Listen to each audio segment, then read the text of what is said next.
Hallo, dette Trond Vatn Tveiten, og dere hører på JoinPod, podcast nummer 9. Jeg skal nå faktisk føre over til engelsk, siden dette for et internasjonalt publikum.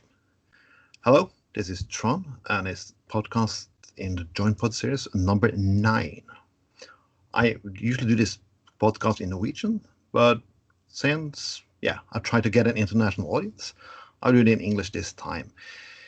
This time we're going back to the United States, who now have a legalization movement going on like ever. And one person I'm going to talk to is a fellow Scandinavian, a man who's been living in the United States for 10 years, is Tim Morgen. Hello, Tim. Hello, John. Thank you for having me. It's a pleasure to be here. In 10 years' time, you've been living in the United States. What drove you over to the United States in the first place? Was it because of cannabis? Nah, not completely. So I'm born and raised in Denmark. So yes, we are fellow Scandinavians. I married an American girl, and we decided to move to Colorado in 2012, the spring of 2012. And in the autumn of 2012, Colorado and the state of Washington both voted as the first states in the U.S. to whether or not to legalize the recreational, the adult use of marijuana or cannabis. So I was here about 6 months before it all kind of like started taking shape. That being said, and maybe we can get into that in a little bit bigger context, but Colorado had already legalized medical use of cannabis by 2008, 2009. So they already had a fairly well-established medical program by the time they decided to put it for a vote and put it to a vote in the way that in Colorado you have the ability to do initiatives, people-driven initiatives, where people will go out and collect signatures and force various issues on the ballot, the right of the people, basically, and that's what happened in 2012, both in Washington and Colorado, where volunteers, advocates for legalizing cannabis went out, collected the signatures, asked the voters, and they said yes, both here in Colorado and Washington back in 2012. And then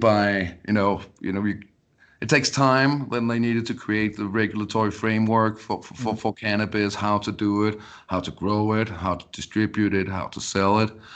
They spent all of 2013 creating the rule set for this in both Washington and Colorado. And by January 2014 was January 1st, 2014 is when we had the first legal recreational sales here in Colorado and in the state of Washington.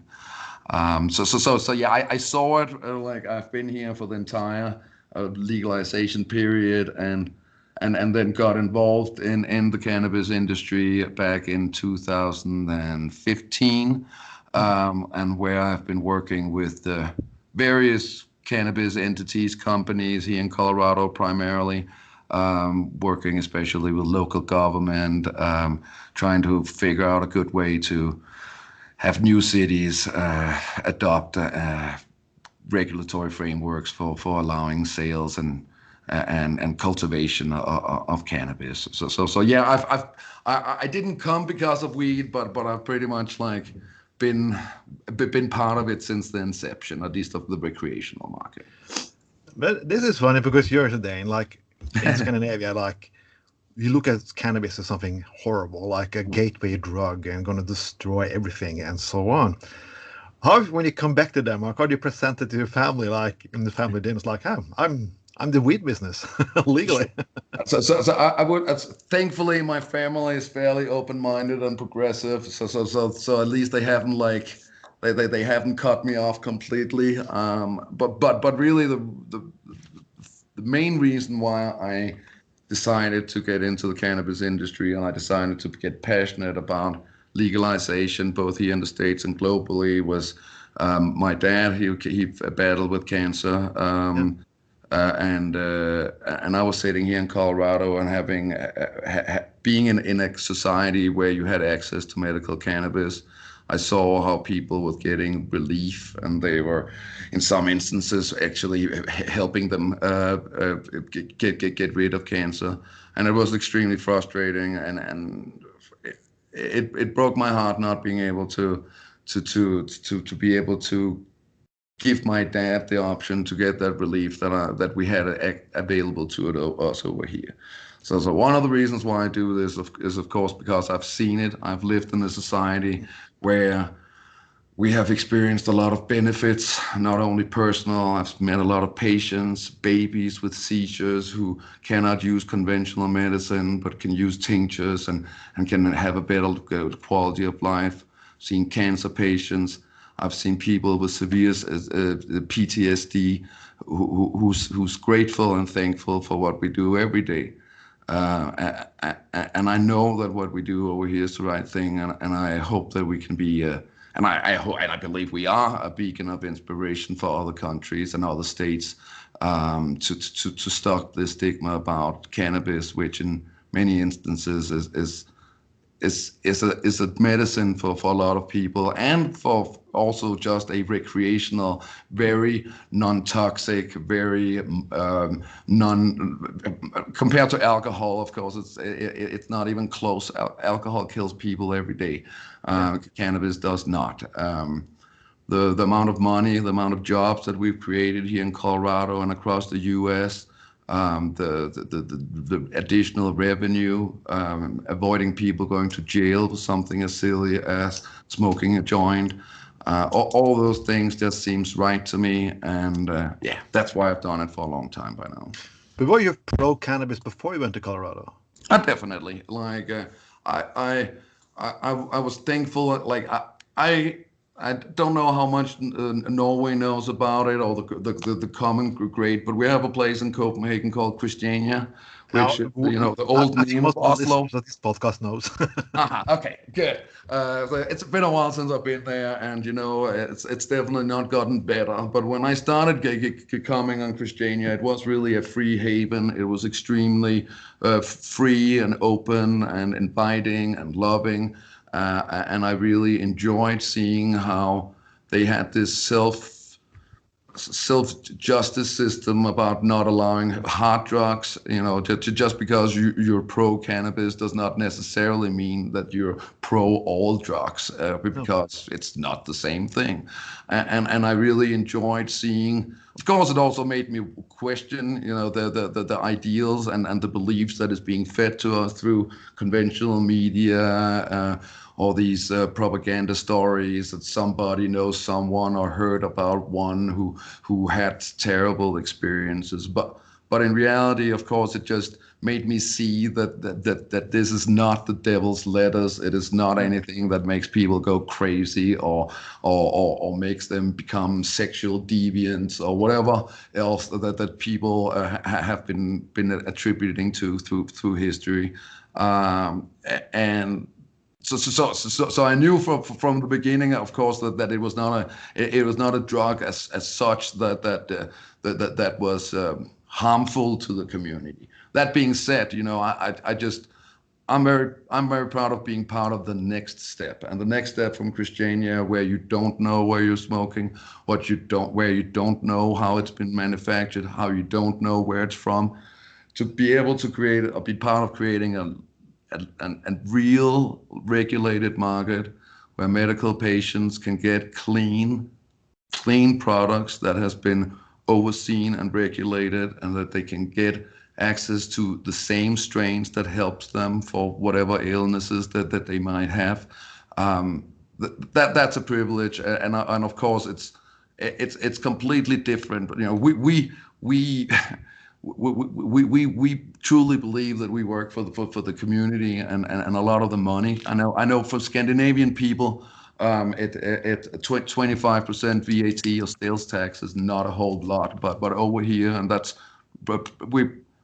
people buying cannabis in Colorado pays about 28% in sales tax, where normal sales tax might be 8% on various goods. So it also just helps create a lot of money for schools, for for infrastructure, for all kind of good things, that it's just a pleasure being part of. Where Christiania, of course, unfortunately, a lot of the revenue being generated there does not necessarily fall in the right pockets, if you understand. Mm-hmm. Yeah, I do. We have two myths. The first myth is the gateway drug, because this is an argument being used all the time. Like, cannabis is the gateway drug. Mm.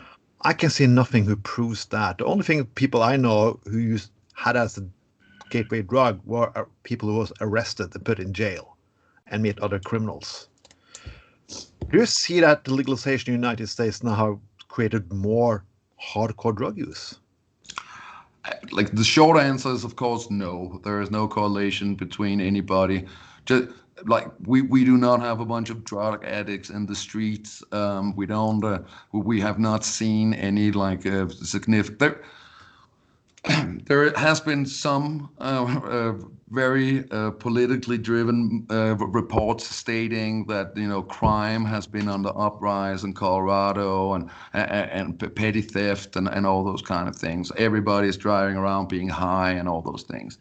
For the most part, if anybody looks at independent studies where people have actually looked at it and they are funded by independent sources, it will show that there has been no increase in crime.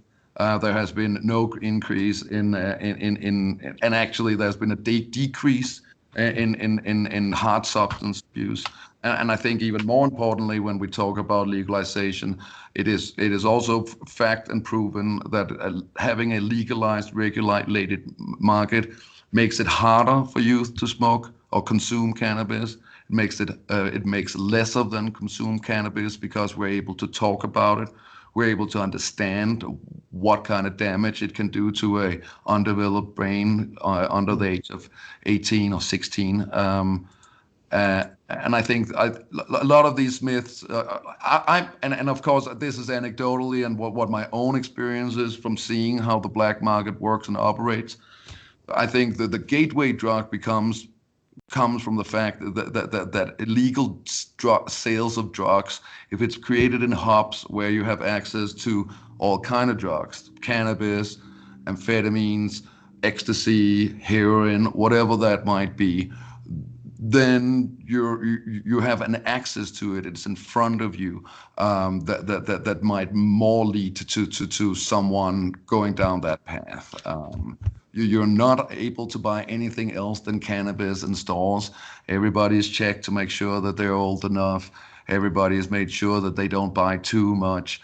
And no, there is no evidence in Colorado or any other place that says anything about, and exactly the opposite, that it actually can help people who's facing heroin addictions, people who's having other kind of substance abuse, that in many instances they have been able to use cannabis to go the other way. So if it's a gateway drug in any way, it's for hardcore addicts to become clean. That's probably a gateway drug, and not the other way around. Right? It's also the mental issues being like you can get cannabis psychosis, because that's an argument medical staffs in Norway often use. So it is interesting, and I do it's interesting because I do, of course, follow the debate in Scandinavia and Denmark, where I'm from, where they're having a very failed medical test trial. Also looked a little at you and the way you guys are going to be reforming or are reforming like drug use as a whole. In America, the concept of cannabis psychosis is not something that anybody has ever really it's not a real thing, so nobody is talking about it. Like that is not like. If you have tendencies to schizophrenia, if you have all those kind of things, if you're prone to mental illness, there can be a lot of different reasons why you might somehow have that onset for various reasons: alcohol, cannabis, exercise. It can be a lot of different things. I think the psychosis thing, like, because I've never met anybody actually from a regulated market who became hospitalized, or I've talked to a lot of medical professionals. That's not how cannabis works. I think it's very important. Like, when we deal with these kind of myths, we have to understand how cannabis works. Before the 1990s, people were not really completely understanding what cannabis was doing to us when we would be digesting it or consuming it. We thought that it was some sort of psychedelic, some sort of conventional drug. What happened was, in the 1990s, an Italian doctor, whose name I'm sadly to have forgotten, realized that we, as human beings, as all mammals, have something called the endocannabinoid system. The endocannabinoid system is in our brain, and it is across our body. We call them CB1 and CB2 receptors. It is basically just like we have lymph glands and other things, a network across our body that gets stimulated through the absorption of cannabinoids. Cannabinoids is THC. That is the bad brother, the one that gets you relaxed and makes you feel, some say, high, energized and giggly and all those things. There's other cannabinoids like CBD, which is very popular these days. Everybody thinks that CBD alone is going to cure the world, which unfortunately it won't. It's a beautiful, wonderful substance. It's one cannabinoid, there's CBN, which is a different cannabinoid, one that helps you a lot with sleep. And the list is long. Basically, a cannabis plant contains more than 60 active components, different cannabinoids: THC, CBD, CBN, THCA, and I could go on, that all have medical properties when it responds to your body. And then we also have another concept when we're talking about medical cannabis called the entourage effect, where we are seeing how the brain and our body is responding disproportionately to small substances of various cannabinoids when it's combined with other cannabinoids. CBD alone is not as effective as if you put THC and CBD together, for example. THC works as a booster for the CBD cannabinoid, while the CBD cannabinoid works as a suppressant to the THC high. It's also why, the idea of, I am personally against the very low or no to THC, CBD creams and oils, because I do not believe it has the same medical properties as if it's a 20-to-1 ratio CBD to THC. That way your body absorbs it better and you get more of the medical properties that you want in the first place. So that being said, the endocannabinoid system runs in our body. It's in all mammals, and it is the only thing that cannabis stimulates. It feeds you.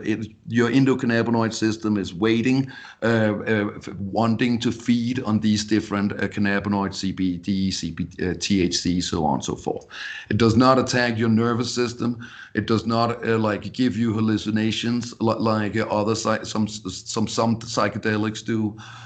You're not able to overdose on cannabis because it does not attack your nervous system like other opiates and others do. Alcohol does.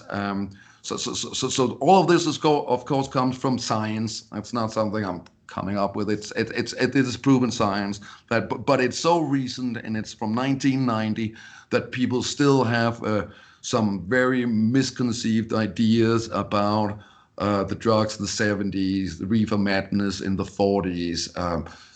A lot of propaganda, especially driven by the U.S., that basically ended up with the treaty, the International Convention of 1961, banning cannabis, making it a Schedule 4 substance. They put all the drugs, putting them in different schedules. Schedule 1 having some sort of medical proven effect, to Schedule 4 that had absolutely no medical effect. Cannabis. We're going to go into that, but I want to talk about break a little. But when I see in the United States now, you said, when did the shift happen? Because I remember it was like you combined cannabis with hippies and the flower power movement and so on and so on. But now it's extremely mainstream. Where did the shift that happen? Because and to understand that, of course, we have to like cannabis did not arrive in the Americas in the 60s, but it was long before black people and so on. And it was definitely, it was a counterculture thing. Like America's like war on drugs, of course, really escalated in the 80s with Reagan, President Reagan, really like declaring war on drugs. But the real war on drugs really started already back in the early 1950s, where they basically create laws saying that first-time cannabis offenders can face up to 2 to 10 years of prison time, and going even further back, in 1906 is really when America starts addressing, categorizing and criminalizing various drugs. In 1906 is when they start having to label what kind of substances that they put in medicine. Cannabis has been used in North America and Europe in medicine for hundreds and thousands of years. By 1931, it gets federally criminalized here in the U.S. Harry Anslinger is the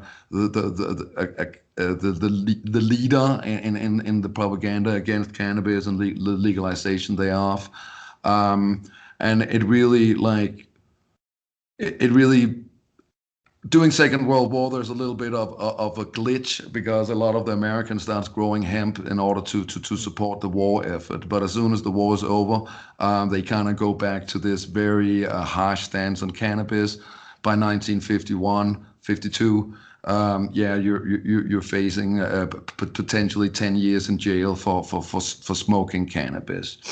Somebody says that is because of racism, because when black people fight for their rights, then cannabis getting banned and people got into jail. Definitely.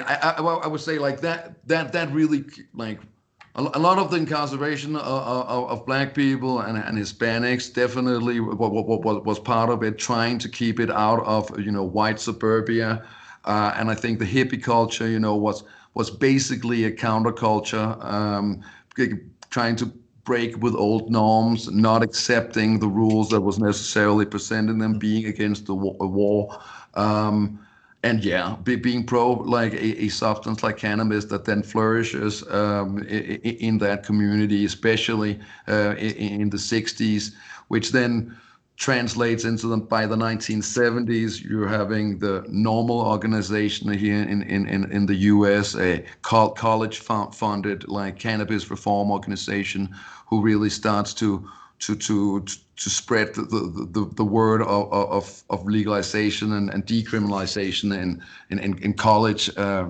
in college areas and the likes. But definitely, the cannabis has always been, in America, cannabis is still referred to on the federal level as marijuana, which is really it's a racial slur that stems from the fact that especially the Mexicans, Hispanics migrating from Mexico after their independence in 1910, and the war for independence, they brought cannabis, and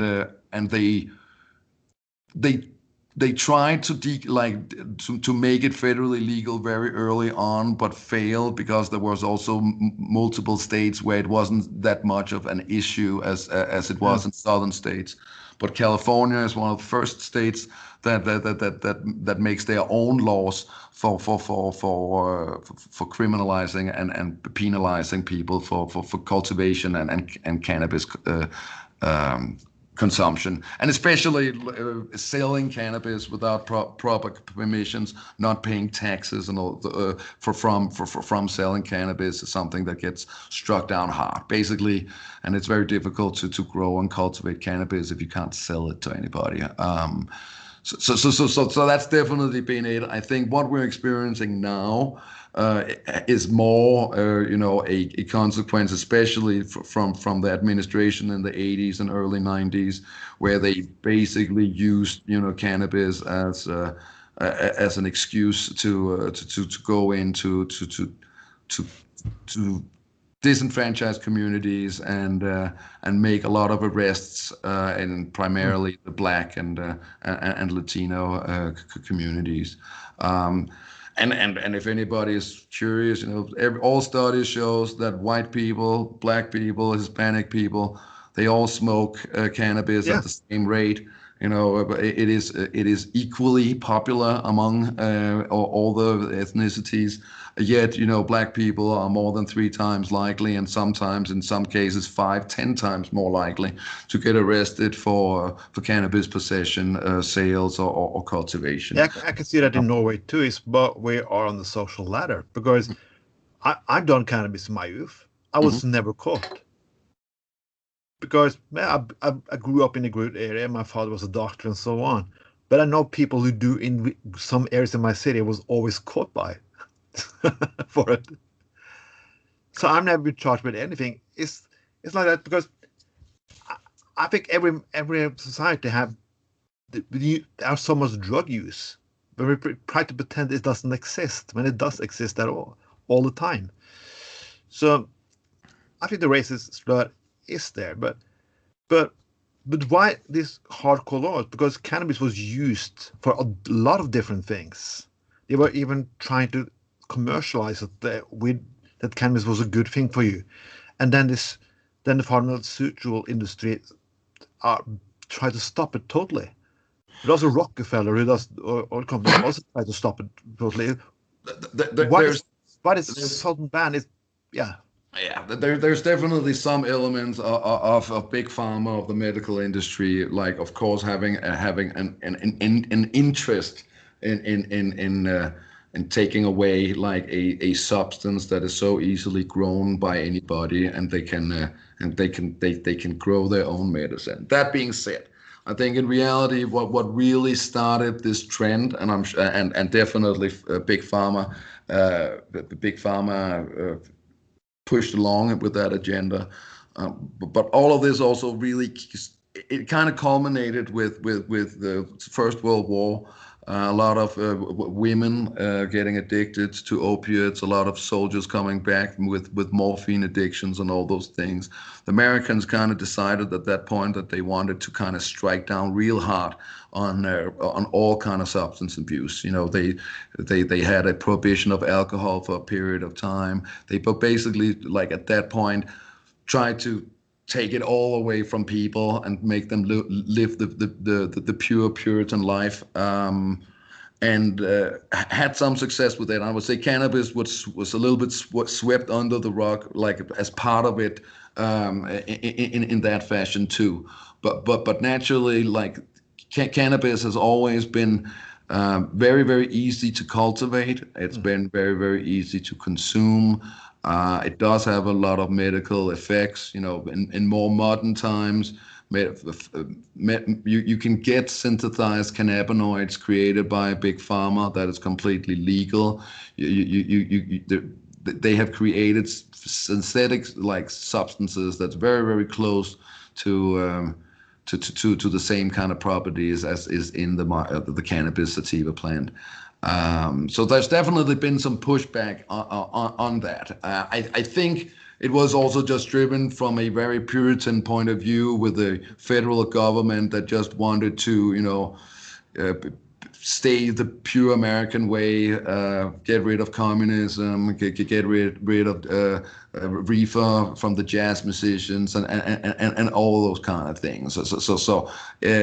And of course that was then also what ended up being what caused a counterculture like the hippie movement in the 60s, because it just became too much with trying to suppress people and trying to take their rights away and tell people how to live and do, basically.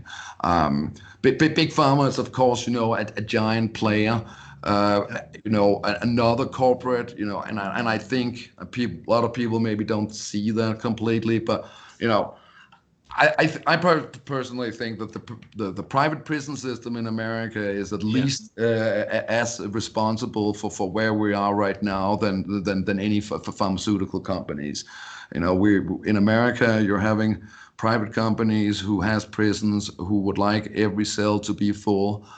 By having really stringent laws and very harsh sentencing for very low level offenses, minimum sentencing of 10, 20, many years in prison. Somebody is unfortunately in the American model making money in that situation. Thankfully, that's not completely how it is back in Scandinavia, but that is definitely a big factor as well, that we have had some people who has had a very big interest in finding more customers and bracket for their business that happens to be jail.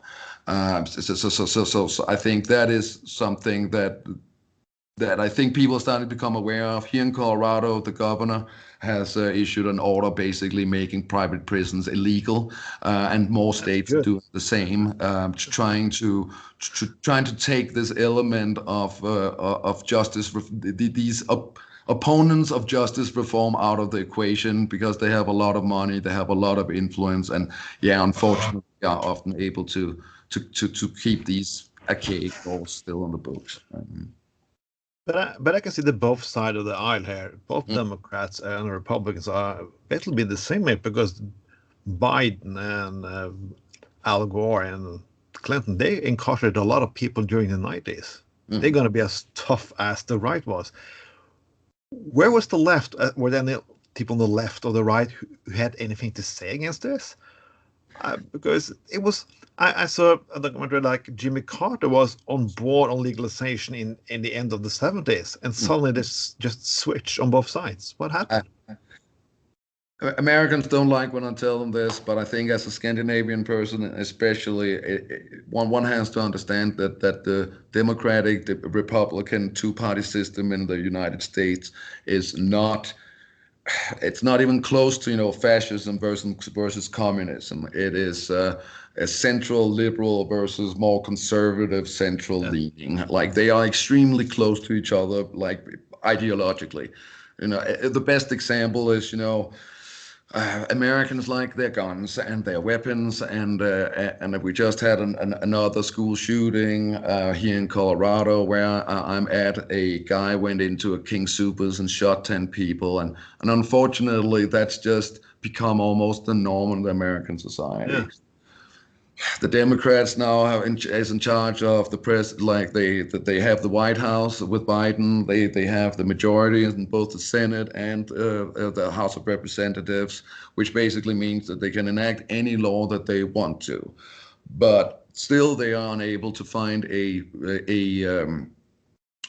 majority to enact these more harsh gun like these more restrictive measures to try to take assault weapons out of the hands of kids and stuff like that. So that being said, Republicans and Democrats have more things in common than they don't. And I think that is also what you will see Republicans who's pro cannabis, and you will sadly also see Democrats against cannabis, and it's like that in a lot of it's a lot of, I don't know, how many parties do you guys have in Norway? I'm not even sure right now, but we probably have plus 10. We have 7 or 8 in the parliament, but it can be some rotation now because somebody is falling out and new ones are coming in. So it's going to be a strange election in September. And one of the parties who's for legalization of cannabis is coming big in. I hope they will. Anybody who, because that's where it starts. If we don't have politicians who understands the plant and what it does, then nothing happens, right? Like if you keep electing the same politicians who's been there for years, who has these old, out-of-date ideas about what cannabis is, what it does, what it can do, all those things. It is really important that people start by electing politicians who have the same framework as like the same way of thinking about that topic as themselves, for sure. I'm a politician myself, and I'm fucking tired of fucking excusing myself. Like, are you for that? Yes, I'm fucking for that. Do you want people to smoke cannabis? If they want to, they can smoke it as much as they want. Easy fucking peasy, I would say. Because you have a debate in Norway, you cannot say certain things. And when you put like cannabis in the party program, like we have to evaluate the laws and discuss the process. Fuck that. We know the facts right now. Now we have to go, how are we going to legalization it? How are we going to distribute it, and how we're going to sell it, and so on and so on. Debate where it should be legal or not be legal. Yeah, it's time to take a stand. The science is in. That's how I can say about it.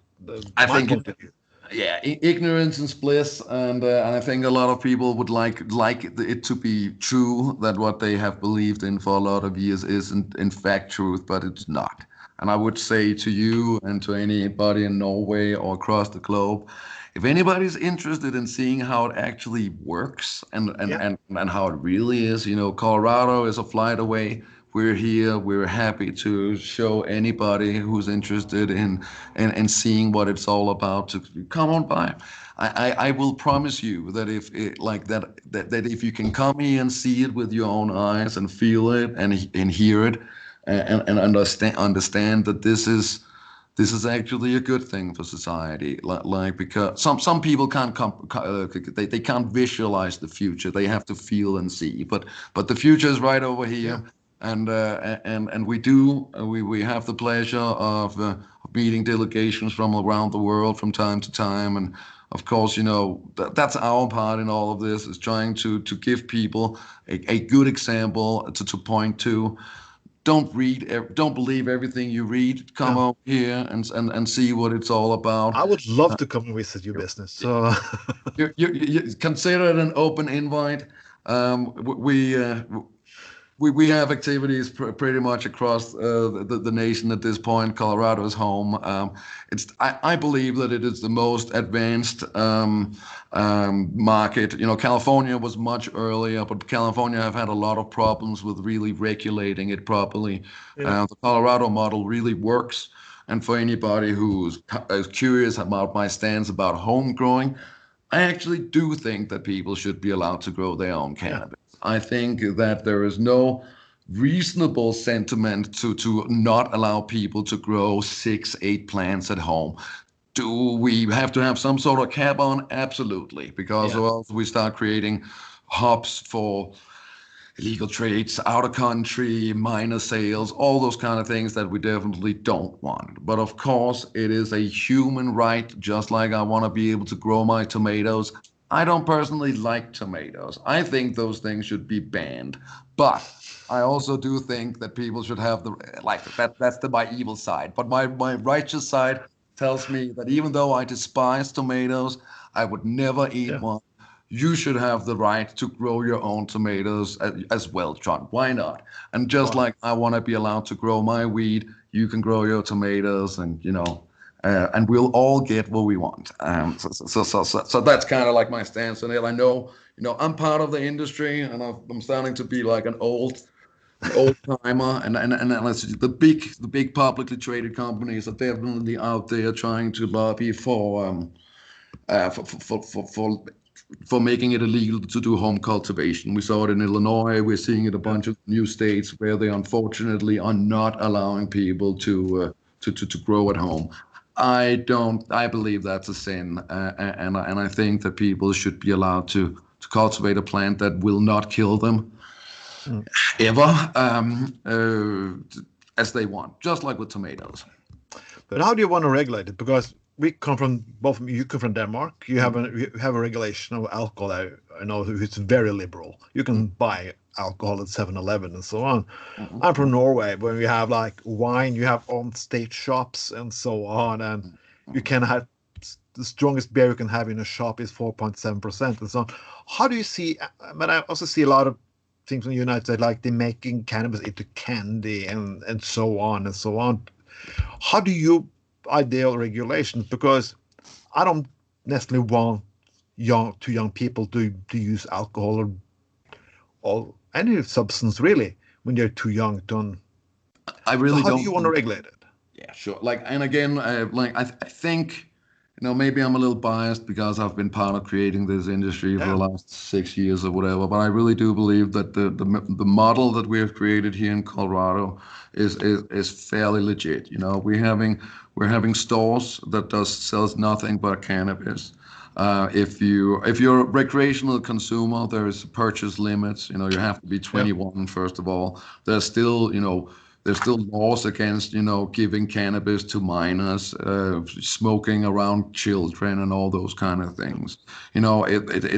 It's when you put it into, it's when you regulate it that you're, and of course I don't know exactly what would work for Norway. I don't. If you guys can adopt a model that you feel is comfortable with alcohol, why not make a similar model for cannabis, having like we have in America, special dispensaries, only adults are allowed, everybody has to get IDs, all the products are tested, they're labeled with their potency, and everybody knows exactly what they're getting. And an edible, like there's a rule in Colorado, it's pretty much across the board now in the US, but an edible chocolate bar with cannabis in is allowed to have a maximum of 100 milligrams of THC. And normally you would say a newbie would probably, and they will be instructed by that by professionals in the store, just if you're buying a good wine or anything like that. Will be instructed to try half a piece, maybe 5 milligrams, see how it feels in your system after half an hour, 45 minutes. If you want a little more, take a little more. So educating people at this point of sales, teaching them to have a good experience with it, not to overconsume, not to give it to kids. All products in Colorado, excuse me, all products in Colorado is sold in child-proof containers, just like as if medicine would be. You're not allowed to advertise to anything that would you're not allowed to use cartoon animals in any kind of marketing. You're not allowed to use it in your packaging or anything like that might appeal to kids. With the gummies, they now have to have the actual wording THC written on it, just so nobody can ever be in doubt whether or not it's actually a infused gummy or not. There's also other states that have simply decided, nope, we don't want to legalize edibles because we think that is too tempting. Look, right now we're starting to take the first steps at Mexico. Mexico is going to be the third country to legalize. The law that's presented in Mexico right now that will be overseen and implemented by it's the Agency for Drug Abuse, basically. But they are basically saying that they don't want to start with edibles. They want to roll it out with cannabis flower, cannabis concentrates, but they want to hold back to see how that goes before they want to let loose on edibles. There's a lot of ways to do it. And if you're an adult, you can probably also figure out to make your own edibles using activated distillate. because it'll be pretty much the same. So that being said, just because it's not possible to get an edible in store, you can still get the oil. You can buy a piece of pastry, and you can make your own edible right in the kitchen if that's what you want to do. But the idea of selling it and marketing as an edible, some people, some markets don't like that, and that's why they don't want to allow it in the first place. But can it be commercial? Because the big pharma, they can do commercial about their medicine. Can you use commercial about your medicine? But like I would say so. Like all cannabis in Colorado and in other states, all legalized cannabis is subdued to a lot of regulation, testing, sanitary requirements, all these things being inspected, just like as if you were a medical establishment. All of products gets tested for contaminants, for mold, for potency, so people know how strong is the product that they are. So the product that you're getting now is definitely of a commercial or quality. Absolutely, it's you cannot put commercials on television like. So they just no, and that is really stems. A lot of that is also because television sometimes get federal grants and stuff like that. Anything that gets money from the federal government is not allowed to play with cannabis because we're not federally legal. We're only legal in states. Yes, that's funny because the FBI can come down on you, can they? They can stop dispensaries and so on in Colorado. If they so chose. What happened was, in 1996 is when California is really the first state to kind of go against the stream. They are having a rampant problem with the HIV epidemic, and other ailments, cancer and stuff. And 1996 is when they decide to say, okay, we don't care what the federal government is saying. We're going to make this legal because we believe it will help our constituents and our residents. But it's really only until 2009 where President Barack Obama comes out and officially states that the federal government is not gonna prioritize cannabis entities in states where they're doing it legally, basically. So at that time it kind of flourished both in state here in Colorado and across the nation. What has happened, because you're asking, can they come knock on our doors? No, they can't. And that's the wonderful thing, because our politicians in the Capitol in Washington, D.C. has made I don't really remember who's the sponsors on it right now, but in essence, in the federal budget, they have written in saying that the federal government is allowed to spend exactly $0 on prosecuting cannabis entities in states where they're doing it legally. So while they do have the authority to come and do it, they don't have any resources to come and do it. And that's kind of how they have been able to tie it up a little bit and give people a little more security, knowing that they're not allowed to spend a dime on it, basically, and that's why they'll be staying away. But how is going to move on now? Because I say Biden is holding a little bit back. Kamala Harris has been very on it, and some leading Democrats in the Congress has also been very on it. They want to move forward without Biden. So where is it going right now? So right now we're having Majority Leader Chuck Schumer in the Senate, and we're having Cory Booker especially trying to put together, and they're working very closely with several advocacy groups in the industry. America, I think a lot of people have a misconstrued idea about the power of the president. He has the ability to veto laws, but that's really about it. And he has the ability to present laws for the House and the Senate to vote on.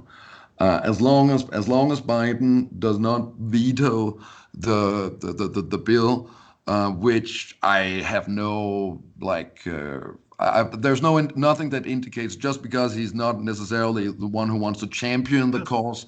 I don't think anybody has expressed that he's thinking of vetoing any bills that's going to be put in front of him. Because there must be a lot of Republicans also on this, I would guess. There is, a guy like Rand Paul. He's not an gentleman that I'm necessarily super aligned with in many issues, but he has been a big proponent of cannabis.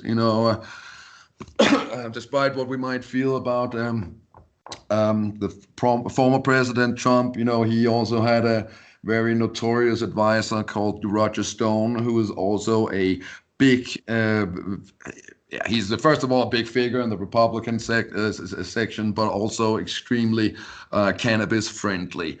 And it has definitely become a bipartial issue where people on both sides of the aisle, especially federally, maybe on the local level, we're seeing a little more Republican against Democrats for. But on the federal level, there is more and more. There's more and more politicians who's getting behind it. How it also works, and just so everybody understands, the reason why we're so excited now, and we weren't that excited last year when it comes to real federal reform, is that before the November election, or actually in the January election in Georgia, the Republicans were having the majority in the Senate.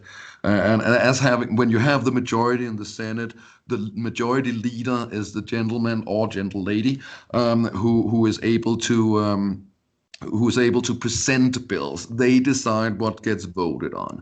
For the longest of time, Mitch McConnell was the Senate majority leader, and Mitch McConnell did not want to touch any of the many bills that was presented coming from especially the House of Representatives for them to vote on.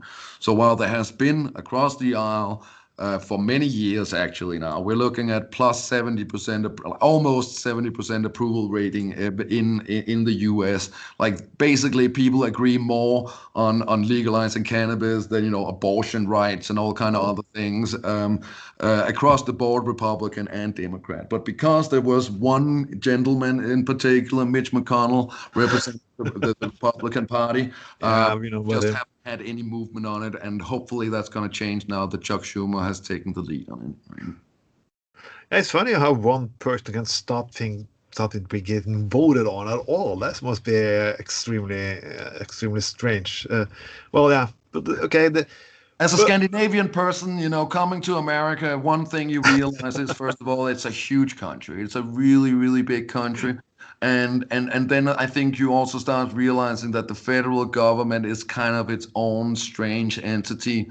Most of what happens in America is really mostly determined on a state level. It is really very close to the EU, where you're having some framework but where everybody kind of does their own thing. So yeah, the federal government is a beast of its own. We're part of NCIA, the National Cannabis Industry Association, and other industry advocacy groups in Washington to kind of keep them to the fire, and we have been very successful, also because this is what people want. So there is thankfully also more and more politicians locally, state, and on the federal level who is starting to understand and pro cannabis. I myself helped in the campaign for our current governor here in Colorado. He ran basically on wanting to be pro-cannabis, pro-industry, pro-consumers, all those good things.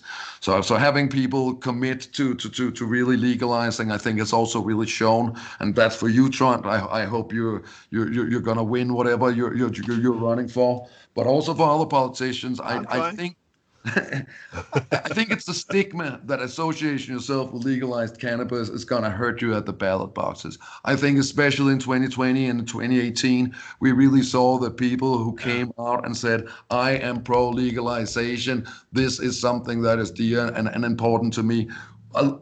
the people responded very well to that, and that was not the kind of lashback that a lot of people had maybe suspected, even if they were Republicans. You know, I know many wonderful Republicans who was pro cannabis, who's pro small business, who just don't want the government to interfere too much in their business. Just like I know a lot of wonderful Democrats who also just want to make sure that there is some sort of, you know, framework for people, some sort of safety net, and some sort of social services and all those kind of things. Like, but in all, Americans like agree a whole lot more on things than that what divides them. That's probably my experience after 10 years being here, living with them. I think it's the same thing we have both in Europe and Scandinavia and United States. Is like, are you going to use police and incarceration on people who are not hurting anybody else? That is my main goal on it, because there are trafficking in the United States and the rest of the world. There are slavery. It's violence, and we are fucking stopping people from smoking a plant. That's a lot of my do, and I don't really give a shit if people don't like me. I just stand for what's right. First of all, you need to, you know, there's more and more people coming. I started this in the 90s, and now people are like, holy shit, Ron, you're still on it? Yes, I fucking am. It becomes a passion, right? And also when you start realizing that like there is literally nothing but evidence that supports a full legalization instead of all these hindrances and people being incarcerated, people having their lives ruined, people not getting access to their medicine and all those things. That being said, Leon, you know, America is going the right way. But when we look, and that's also when we're talking about incarcerations, you know, there is unfortunately to this day right now more people in jail in the United States for cannabis consumption where they have hurt nobody than all people like arrested for any drug like offenses in the 80s. So while, you know, 17 states have now legalized recreational cannabis, there is unfortunately still to this day right now people who's having their lives ruined, people who's getting life sentences for really doing nothing else but moving cannabis from one place to another, trying to, you know, make some money or provide some patients with their medicine and stuff like that. But you're right, you know, it is where is the victim? You know, it is a victimless crime. As a society, I think we have already determined really that we cannot prosecute people for anything where there is no injured party. And the only thing that I can think of in my mind is that the only thing that we can say is an injured party is that the government is not getting their fair share of tax revenue. And that's why I'm saying, okay. And you're using tax money on people in. That's what you're doing. A lot of it too. So much, you know, it's $1 billion industry already. A country, you know, like Norway, you know, we're 5.5 million people here in Colorado. We're kind of spread the same way as Norway. We're a little big. There's a lot of mountains, you know, there's the valleys and stuff. You know, you have to drive 35 to get to one and to another. But you know, potentially, you know, there's at least a couple of a billion Norwegian crowns laying in it for you, waiting to be used to all kind of things. Plus, you know, the reducing costs for jails, the reduction in costs for police enforcement, the legal system, the courts, all those kind of things. That is all expenses that society carries as a consequence to this misplaced like desire to regulate a substance that is really I would almost call it harmless for a fully developed brain. I would say though, if there is anybody listening out there who is who you know thinks about, you know, being too young and smoking cannabis definitely has shown that you should not start consuming it too early. It's something to do with the fact that cannabis helps you regulate stress. That's one of the main things that cannabis does. It helps you regulate physical and mental stress. So you're getting a little more like borderline in your immune system. You don't get eczema, seizures, all those kind of things. Really comes from this sense of stabilizing your immune system and your auto response. But young people, while your brain is still developing, it's not a good idea to smoke cannabis. It has been shown that it can lead to people having issues with anxiety, with other developmental like issues, and really. Of course, on a medical perspective, tinctures and all those things with very little cannabis, even babies can use that, but using it recreationally, you really should be minimum 16. I know the law says 18, and that's probably best to wait, but we really should not encourage anybody under the age of 16 to start smoking cannabis on a regular basis. That is truly harmful to them. Once you're an adult, once your brain has formalized 18, 21 fully, you can smoke cannabis, it's gonna be okay, and there won't be the same kind of long-term effects that there might be if you start a little too young. So that's really that's also science. It's important to distinguish those things because it is harmful for kids. It's not harmful for you and me. Assuming you're more than 21, right? I read an article that like more and more elder people and women are coming on board on this issue. I think like the women, like a lot of it has to do with stigma, but I think women are also more inclined to try. But also women pains a lot have been good on using cannabis, I heard. And it works amazingly. Like for again, going back to how it kind of helps you regulate your system. Your pain response is not as bad, and all those kind of things. Definitely, I think women as a whole is also just a little more inclined to experiment when it comes to supplements and all those kind of things. I know I'm not super great at looking out for my health, and I think my girlfriend is way better at it than I am. So that's one thing. I think another interesting part when it comes to old people is, of course, now we figured out that this all stems from the cannabinoid system in our brain and our body. What we have also learned is that it seems like our endocannabinoid system keeps developing throughout our lives, which means that maybe one of the reasons why the kids from the 60s are now smoking some reefer and they're like, oh, this is way wilder. It might actually be because their endocannabinoid system has been refined over age and they're able to absorb more of the cannabinoid that they're getting through it. Basically, they're getting high as fuck because they're getting up in age. And I can't wait. If it's this great at this age, I can only imagine how it's gonna be when I'm up there. So that's another thing. And of course, and that is more of that's a general thing. I think that's what Norwegians will also experience once you get there. In America, it is federally illegal. I don't think it's as common in Norway, but it is extremely common in America to be drug tested for work. The seniors are out of the market. They do not need to be drug tested any longer. They can do it without any concerns. A lot of them have experienced the downsides of opiates, too many painkillers, arthritis, whatever it might be that ails them.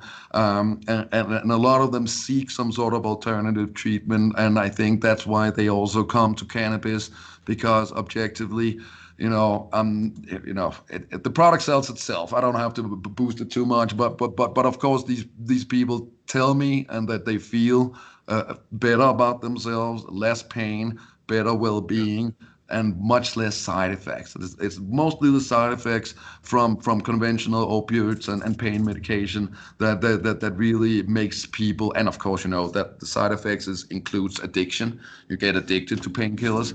That they don't feel when they're doing cannabis, and where they feel more in control over their pain management or alleviation. It is also really good for again regulating your immune system. Arthritis, is a something that people of age fight more with. It is really your immune system fighting because there is a little bit of a problem in the joint. CBD, THC combination can help, lower inflammation in joints and stuff like that. So where conventional opioids really work more as a pain blocker, I think old people has realized that cannabis kind of does the same, but it also actually helps cure the ailment, or at least, lower the inflammation or whatever, which, painkillers won't. They will just make you not feel it, basically. And we let that be the last statement in this podcast. we can go on for hours because this is a good subject. I hope we can, and you'll come over here soon, and then I'll give you the grand tour. Thank you very much for spending time with me, Tron. It's a pleasure. Please keep doing what you do over there, and if anybody's out there in the big world wanting to know more about cannabis, reach out to Trond and me. We're here to help. Put down your questions the segment below, and or mail them to me, and I'm gonna give it everything. This was Tim Bruus Morgen, my Dane from Denmark, now United States citizen. This was at Tveiten Productions, JoinPod number 9, and I hope to see you soon.